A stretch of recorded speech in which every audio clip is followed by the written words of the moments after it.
We are coming up to our 2 years on YouTube on Black Friday actually, so November 28th. And to celebrate, we wanted to do our very first Q&A. I know that we uploaded the other video like over a month ago. We did it right before our 2 years and we just haven't had time to film it, but now we do, so we can answer your questions. So quite a few of you did ask more than one question, which is totally okay, but because some of the parts of the different questions were asked by somebody else, I decided to reorganize the questions. So if you only hear part of your question, don't worry, we're going to answer on the other part a little bit later on in the video. But I don't know, I just thought this way was easier, hopefully. So our first set of questions comes from Red Kenster Toon, so our friend Kenny, and Anime Reviews 100, and you both asked a similar question, and it was basically, how did we get started on YouTube, why did we start YouTube, and like, how did Bluca come together? So basically, a little over 2 years ago, I'd been watching YouTube videos for years and I always thought that would be cool, and I just wanted to start making videos that had things to do with sort of like otaku culture. I use the term otaku lightly because it has so many different meanings and connotations just depending on where you are, but I just was really into like Japanese and Korean culture and also video games and all that stuff, and I knew I just wanted to do a channel with something like that. And a lot of the beginning videos are like candy kits, which are still on. I did some K-pop related videos which are deleted now, and some gaming related videos which are also deleted. So I just started doing that, and it was before Dan and I were living together, so he wasn't really a part of the channel at the time.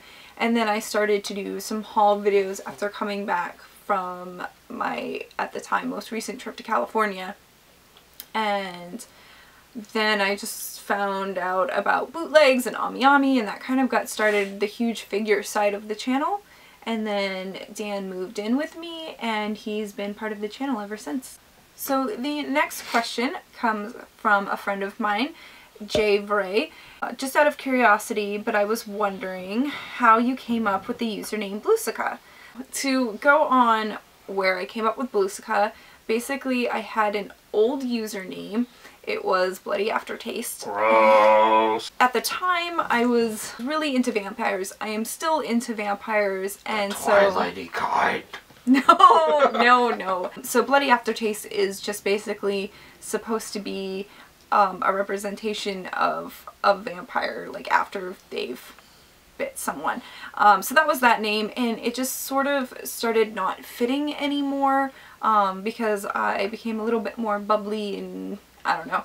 It also freaked out a lot of people, but some people started calling me Blue or different names, and I really liked Blue because, one, blue is my favorite color, but I just kept that part of my old username because I didn't want to forget my past or anything. And then the second part, Sika, is part of my real first name, which is Jessica, but I go by Jessie, so you might see people calling me that. But I thought it was cool how Jessica from Girls' Generation, her little nickname was Sika, and I thought it fit a lot better, like Blue Sika, instead of like Blue Jess or Blue Jessie. I just thought Blue Sika sounded better because it was like the ending of a name. So that's how Blue Sika came together. What? What? Did you not even know that?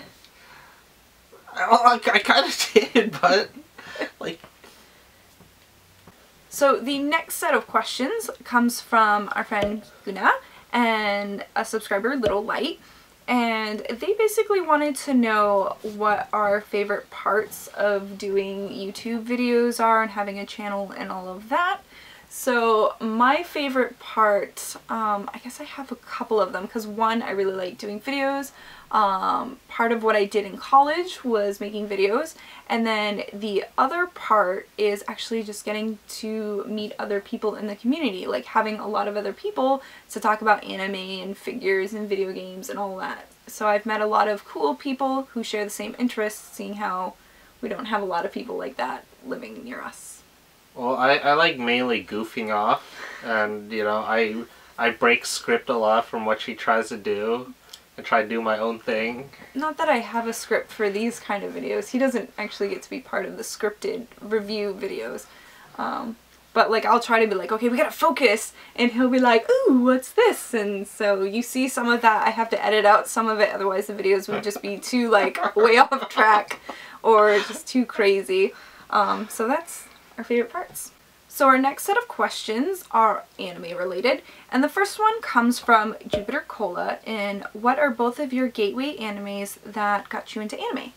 This is kind of a hard question to like answer because I've seen a lot of anime before, but I didn't know it was anime at the time.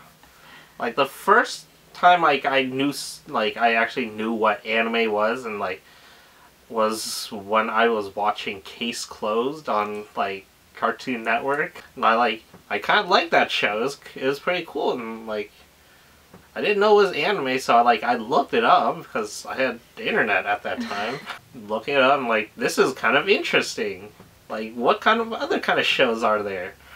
So I like looked back, and like that's when I learned Dragon Ball Z was also an anime. This is kind of cool. Like, I need to watch some more of this stuff.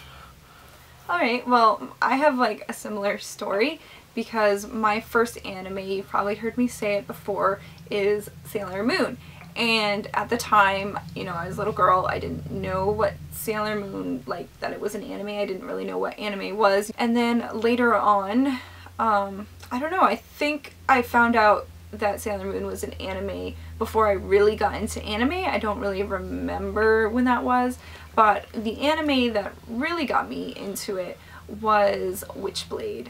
And I was watching the American TV show, because if you guys don't know, Witchblade was based off of an American comic, and then it was made into a live-action American TV show, and then Japan went ahead and made an anime. It's not exactly the same story, it's sort of set in the future, but with the same sort of weapon. I had seen other animes in between. I had seen like Witch Hunter Robin and stuff, you know, on Adult Swim, but nothing really grabbed my attention quite like Witchblade did.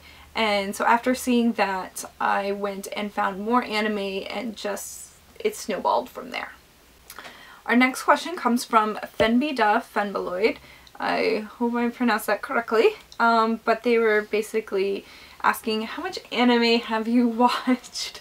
And I don't think I can give even a good estimation. I don't even know where to begin. Maybe a little less than half of that shelf we watched. Oh, I've watched probably more than half of that shelf, because a lot of it's mine. Hundreds, I'm gonna say it's in the hundreds of anime, because that's just what we own, and I've seen more on Netflix through Crunchyroll and on Funimation. It's a lot. So our next set of questions, quite a lot of you wanted to know about our anime favorites. So some of you asked, like Mark L, wanted to know, what is your all-time favorite anime genre? Richie Night Ray, what is your and Dan's favorite animes?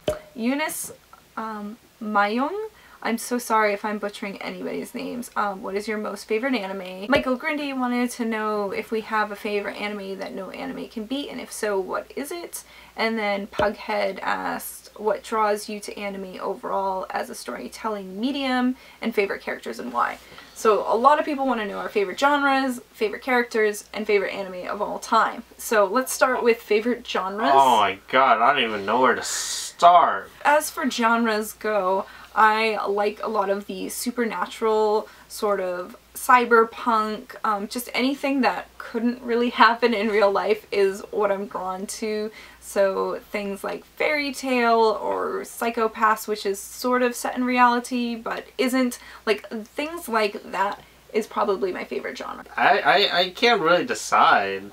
Yeah, it's tough. So then let's move to favorite anime, which I think is even harder for me. Can't really decide. Definitely top of the list would be Witchblade, because it was my gateway anime. Puella Magi Madoka Magica, Love that anime to death. It's probably the anime we have the most figures from. Canon is also a great one. It's sort of like our first beloved anime together, so that one always holds a special place for me. But yeah, there's just so many, it's hard to pinpoint just one. Okay, so then favorite characters. Detective Richard Moore. Oh my gosh, such a goofball. He is awesome. You don't like Mommy? She's not like a favorite character of yours? Okay, but like in terms of just like overall character, Detective Richard Moore. I don't know if I can pick just one favorite character. I'm gonna cop out on this one. Don't cop out. You copped out on the last two. Okay. Our next question comes from Michael Tanoshi. Hi, I want to get into the Persona franchise. I started to look for any anime series. I know it starts like a game, but I have only found Persona movies. I started with the third one, but I don't understand any of it. Can you explain it to me and tell me what I have to do? You need to play the game.